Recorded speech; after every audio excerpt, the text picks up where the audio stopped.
इससे पहले जो हमने थ्योरम किया वो जो है वो ये उसका कन्वर्स है। उसमें हमने ये साबित किया कि जो सेंटर से जो लाइन आया वो परपेंडिकुलर है। इसमें क्या है, ये कहते हैं कि जब सेंटर से परपेंडिकुलर आता है तो वो कार्ड को बाइसेक्ट करता है, और उसमें हमें दिया गया था कि कार्ड बाइसेक्ट है, लेकिन वो जो लाइन है उसको आप परपेंडिकुलर साबित करें, तो ये इसका कन्वर्स है। मतलब इसका जो गिवन है वो वहाँ पर साबित करना था, और यहाँ पर जो साबित करना है वो वहाँ पर दिया गया था। मतलब ये उसका कन्वर्स वाइस वर्सा। तो मैं वही है, मुझे क्या दिया गया है, एक सर्कल दिया गया है और सेंटर से एक परपेंडिकुलर एक कार्ड के ऊपर, और साबित करना ये है कि वो जो परपेंडिकुलर है जो सेंटर से है वो कार्ड को बाइसेक्ट करेगा। सही है, तो मैं वही फिगर तो वही बनेगी, लेकिन सिर्फ गिवन और टू प्रूव आपस में चेंज है। ये देखें, ये एक कार्ड है, उसका नाम फिर वही फर्ज करें ए बी मैंने नाम रखा उसका, और एक परपेंडिकुलर फ्रॉम दी सेंटर से हमने इसके ऊपर परपेंडिकुलर ड्रा किया। फर्ज करो इसका नाम ओ है, और यहाँ पर जैसे हमने उसमें नाम एन रखा तो यहाँ भी एन रख लेंगे, और ये हमें दिया गया है कि ये 90 डिग्री है, और उसमें हमने साबित किया था कि ये 90 है। गिवन में क्या है, ए सर्कल विद सेंटर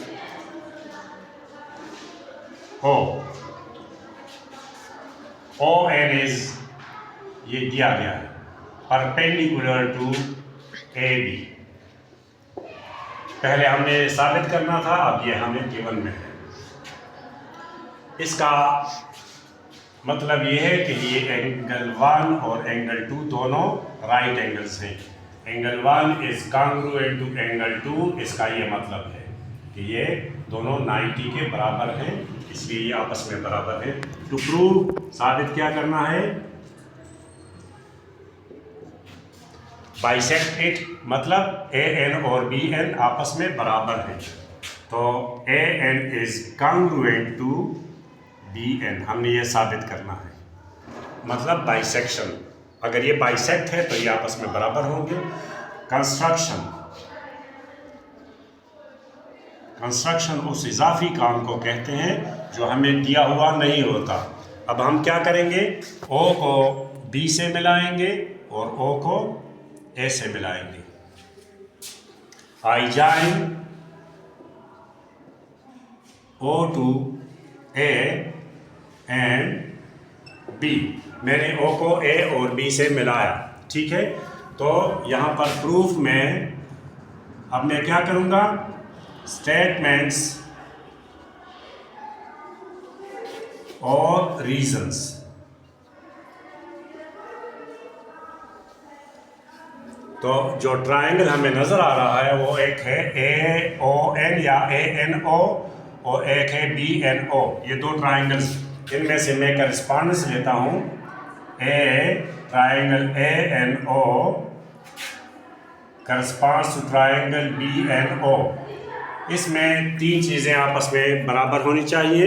एक तो एंगल है जो आपको इक्वल नज़र आ रहा है, और दो साइड्स हैं इसके। देखिए, हमें इसका एंगल 1 इसके एंगल 2 के बराबर है। क्यों? ये दोनों राइट एंगल्स हैं, राइट एंगल्स हैं, या ये हमें दिए हुए हैं, देखिए यहाँ पर। अच्छा, इसके बाद और क्या बराबर है, ओ एन, इसका ओ एन जो है वो इसके ओ एन के बराबर है, ये कॉमन है।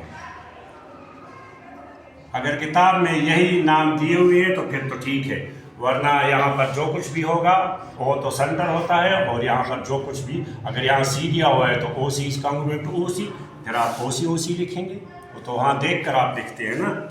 अच्छा, अभी देखें, इसका ओ ए बराबर है इसके ओ बी के। ये क्यों? इसकी वजह क्या है, वजह इसकी ये है कि रेडियाई ऑफ सेम सर्कल, ये एक ही सर्कल के रेडियस हैं। रेडियाई ये है रेडियस की जमा, प्लूरल ऑफ रेडियस, रेडियाई लिखते हैं। O A is congruent O B radii of same circle, एक ही सर्कल के जितने भी रेडियस होते हैं वो आपस में इक्वल होते हैं, रेडियाई ऑफ सेम सर्कल। तो ये 3 एलिमेंट्स पूरे हो गए, इसमें 2 साइड्स और एक angle. Triangle A N O is congruent to triangle B N O. लेकिन यहाँ पर थोड़ा सा समझने की कोशिश करें, मैं इसको एस नहीं लिख सकता। क्यों नहीं लिख सकता? क्योंकि यहाँ पर जो एंगल मैंने दिया हुआ है, जो यहाँ पर मैंने एंगल, वो इनके बीच में नहीं है। मैंने इस साइड को लिया और इस साइड को, और एंगल ये लिया, तो ये इसके इंक्लूडेड एंगल नहीं है, इसलिए मैं इसको एस नहीं कह सकता। तो मेरे पास अगर एस नहीं हो सकता और राइट एंगल है, तो फिर मैं इसको एच कह सकता हूँ। एच मतलब राइट एंगल में एक साइड एच होता है और दूसरा एस होता है, तो H S is congruent to H S of this triangle is congruent to H S of the other, then the triangles are congruent. तो इससे पहले हमने ये साबित किया हुआ है। कौन सा थ्योरम? जिसमें एक साइड और एक हाइपोटेन्यूज कॉन्ग्रुएंट हो दूसरे के हाइपोटेन्यूज और एक साइड के।